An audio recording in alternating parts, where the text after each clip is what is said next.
Salam satu nusa satu bangsa, kelas 9 di seluruh Nusantara. Pada kesempatan ini saya akan membahas bab 2 tentang pembukaan Undang-Undang Dasar Negara Republik Indonesia tahun 1945. Tujuan pembelajaran kita kali ini yang pertama, memahami dan menghayati isi alinea dan pokok pikiran yang terkandung dalam pembukaan Undang-Undang Dasar Negara Republik Indonesia tahun 1945. Kedua, mensintesiskan isi alinea dan pokok pikiran yang terkandung dalam alinea pembukaan Undang-Undang Dasar Negara Republik Indonesia tahun 1945. Ketiga, mengaplikasikan isi alinea dan pokok-pokok pikiran yang terkandung dalam alinea pembukaan Undang-Undang Dasar Negara Republik Indonesia tahun 1945 dalam kehidupan berbangsa dan bernegara. Kita lihat yang pertama, makna alinea pembukaan Undang-Undang Dasar Negara Republik Indonesia tahun 1945. Pembukaan Undang-Undang Dasar Negara Republik Indonesia tahun 1945 merupakan sumber motivasi dan inspirasi, tekad, semangat, serta cita-cita hukum dan moral yang ingin ditegakkan bangsa Indonesia. Alinea pertama menegaskan bahwa kemerdekaan adalah hak segala bangsa, bukan hak perorangan atau hak individu.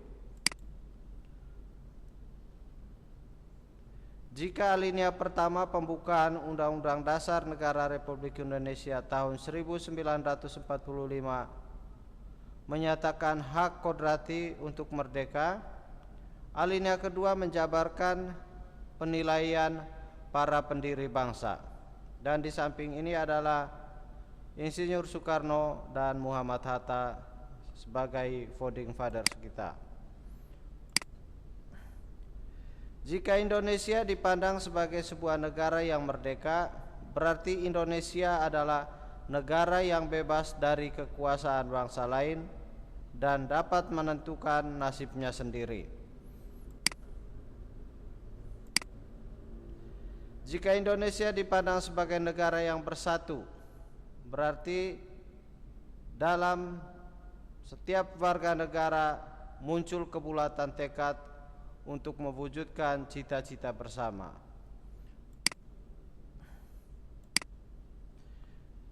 Selanjutnya, jika Indonesia dipandang sebagai negara yang berdaulat, berarti ada kebebasan menentukan tujuan dan nasibnya sendiri dengan kekuatan dan kekuasaan sendiri sederajat dengan bangsa-bangsa lain. Indonesia yang adil berarti terwujudnya keadilan antar warga negara serta kesetaraan hak dan kewajiban setiap warga negara Indonesia. Jadi semua warga negara Indonesia mempunyai derajat yang sama, mempunyai kesetaraan hak dan kewajiban yang sama di dalam negara kesatuan Republik Indonesia. Indonesia yang makmur berarti terpenuhnya kebutuhan warga negara Indonesia, baik kebutuhan material maupun kebutuhan spiritual. Dalam alinea ketiga terlihat bahwa proklamasi dan pembukaan Undang-Undang Dasar Negara Republik Indonesia tahun 1945 merupakan satu kesatuan yang tak terpisahkan. Dalam alinea ketiga, bangsa Indonesia mengakui bahwa manusia adalah makhluk ciptaan Tuhan, sehingga kemerdekaan Indonesia tidak hanya dicapai dengan segenap usaha bangsa Indonesia, tetapi juga dicapai berkat rahmat dari Allah yang Maha Kuasa. Indonesia mengakui hak kodrati untuk segala bangsa, yaitu kehidupan kebangsaan yang bebas. Selanjutnya pada alinea keempat menjelaskan prinsip-prinsip serta pokok-pokok kaidah pembentukan pemerintahan Indonesia diperinci lebih lanjut. Pokok pikiran pertama, pembukaan Undang-Undang Dasar Negara Republik Indonesia tahun 1945 adalah negara melindungi segenap bangsa Indonesia dan seluruh tumpah darah Indonesia dengan berdasar atas persatuan dengan mewujudkan keadilan sosial bagi seluruh rakyat Indonesia. Pokok pikiran kedua, pembukaan Undang-Undang Dasar Negara Republik Indonesia tahun 1945 adalah negara hendak mewujudkan keadilan sosial bagi seluruh rakyat Indonesia. Pokok pikiran ketiga, pembukaan Undang-Undang Dasar Negara Republik Indonesia tahun 1945 adalah negara yang berkedaulatan rakyat berdasar atas kerakyatan dan permusyawaratan atau perwakilan.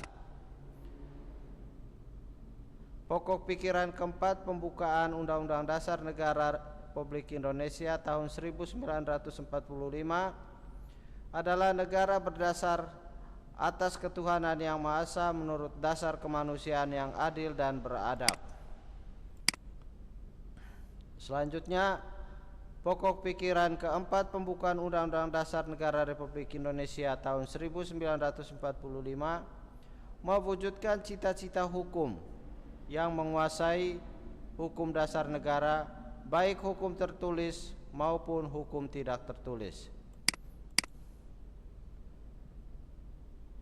Selanjutnya, pokok pikiran pembukaan Undang-Undang Dasar 1945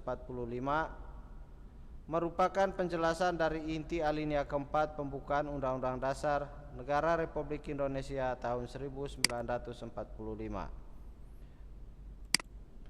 Agar tujuan negara terwujud dalam pelaksananya, negara harus didasarkan pada suatu dasar politik negara, yaitu negara persatuan republik yang berkedaulatan. Contoh pokok pikiran persatuan dalam lingkungan keluarga yaitu menghargai sesama anggota keluarga, menjaga sesama anggota keluarga, rukun serta sopan santun dengan saudara dan orang tua. Selanjutnya, sikap positif terhadap pokok pikiran pembukaan Undang-Undang Dasar Negara Republik Indonesia tahun 1945 di lingkungan sekolah.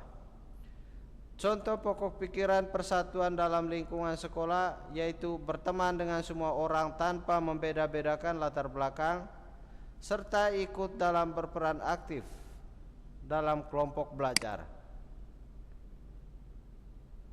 Nah, selanjutnya contoh pokok pikiran persatuan dalam lingkungan masyarakat, yaitu membaur dengan masyarakat sekitar tanpa membeda-bedakan dan ikut serta dalam kegiatan bersama tetangga atau dengan istilah kerja bakti, gotong royong, mengerjakan segala sesuatu yang ada di lingkungan masyarakat.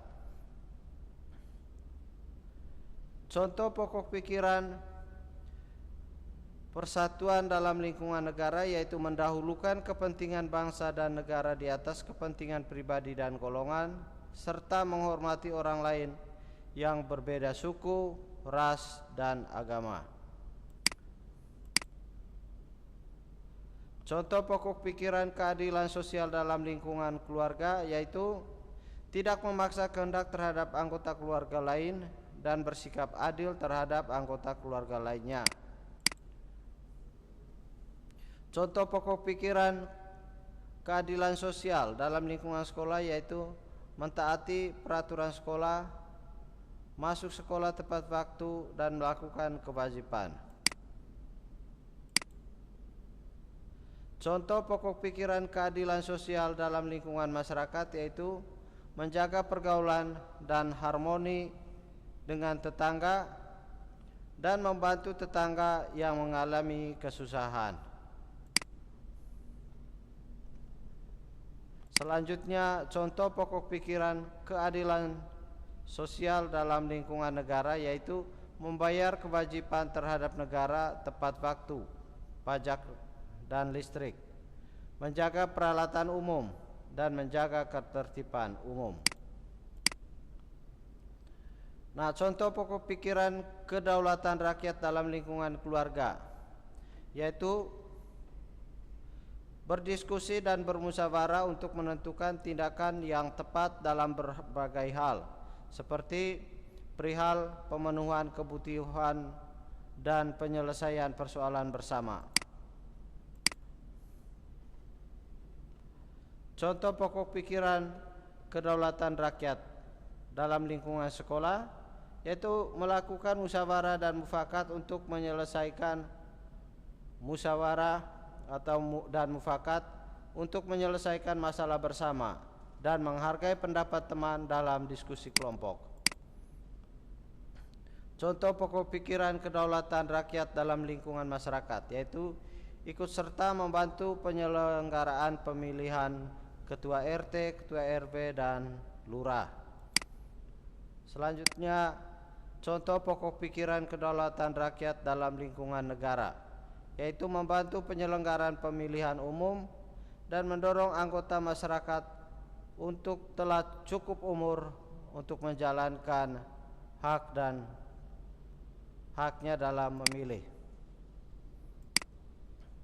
Contoh pokok pikiran ketuhanan yang Maha Esa dalam lingkungan keluarga yaitu rajin beribadah bersama saudara-saudara dan orang tua, menjalankan perintah yang baik dari orang tua, dan menjalin silaturahmi antar saudara.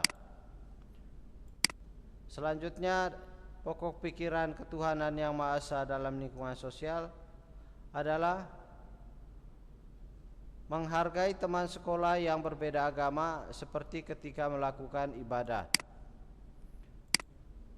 Selanjutnya, contoh pokok pikiran ketuhanan yang Maha Esa dalam lingkungan masyarakat yaitu menghargai tetangga yang berbeda agama ketika menjalankan ibadahnya. Sekali lagi, dalam lingkungan masyarakat yaitu menghargai tetangga yang berbeda agama ketika menjalankan ibadahnya. Contoh pokok pikiran ketuhanan yang Maha Esa dalam lingkungan negara yaitu bertoleransi terhadap orang lain yang berbeda agama, seperti menghormati orang lain yang sedang menjalankan ibadah keagamanya.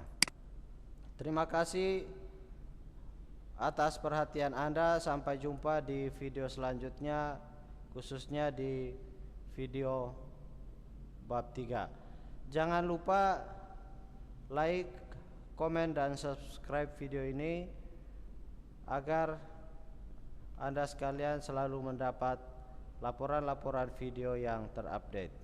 Terima kasih dan Tuhan memberkati.